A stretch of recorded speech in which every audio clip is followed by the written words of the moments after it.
Update के लिए। वहीं मिड कैप और स्मॉल कैप शेयरों की बात करें तो इनकी हालत भी खराब दिखाई दी है। दरअसल 5 एएमसी ने सख्ती बढ़ाते हुए एक मुश्त निवेश पर रोक लगा दी है। मिड कैप और स्मॉल कैप में मचे कोहराम पर चर्चा और एक मुश्त निवेश पर ब्रेक क्यों लगा है, ये बताने के लिए अब हमारे साथ जुड़ रही हैं हर्षदा सावंत। तो हर्षदा जी बताएं, क्या है पूरी कहानी? तो वन टाइम इन्वेस्टमेंट अब आप आईसीआईसीआई प्रू की किसी भी मिड कैप स्कीम में नहीं कर पाएंगे। उन्होंने वो फाइनल डिसीजन लिया, ये इनफैक्ट परसों से लागू होने वाला है। अब इसमें आपको मैं बता दूं कि आईसीआईसीआई प्रू भी ये भी कहता है कि एक तो वन टाइम इन्वेस्टमेंट नहीं होगा, लमसम इन्वेस्टमेंट रादर जिसे हम कहते हैं। किसी भी दूसरी स्कीम से आप मिड और स्मॉल कैप स्टॉक्स में वाली स्कीम में शिफ्ट नहीं कर पाएंगे। साथ ही साथ उनका ये भी कहना है कि यहाँ से थोड़ा सा वो चौकन्ना रहेंगे लार्जली इन निवेशकों पर, इन इन्वेस्टमेंट्स पर।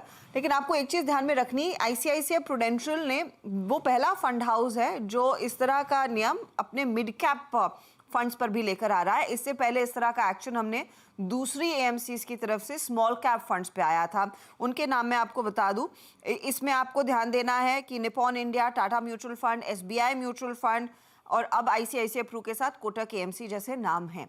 अब कोटक मार्च 4 में इन्होंने एक्शन लिया और बाकी दो जो कंपनियां थी निपॉन और टाटा म्यूचुअल फंड, उन्होंने जुलाई पिछले साल एक्शन लिया।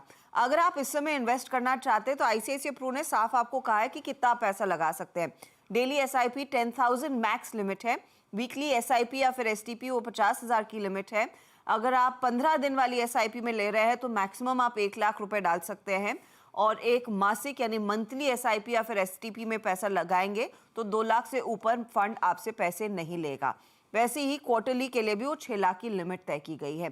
तो इस तरह की लिमिट्स आई है एंड आई थिंक एक रेयरिटी है, क्योंकि आई डोंट रिमेंबर लास्ट इस तरह का एक्शन कब एक मिड कैप फंड के लिहाज से लिया गया हो। स्मॉल कैप में इस तरह का एक्शन आता हुआ दिखाई दिया है। एक और दिलचस्प चीज़ ये है कि जहाँ पर ये आपका कोटक और बाकी फंड्स ने इस साल एक्शन लिया है, एसबीआई म्यूचुअल फंड ने 2020 में किया था अपने स्मॉल कैप स्कीम पर। अब अलग अलग कारण बताए जा रहे हैं कि एक तो मिड और स्मॉल कैप में जो एक तरफा तेजी हुई है उसको लेकर डर है, वैल्यूएशंस काफ़ी ज़्यादा महंगे हो गए इस पूरे स्पेस में, उसकी भी चिंता ऑफ कोर्स है।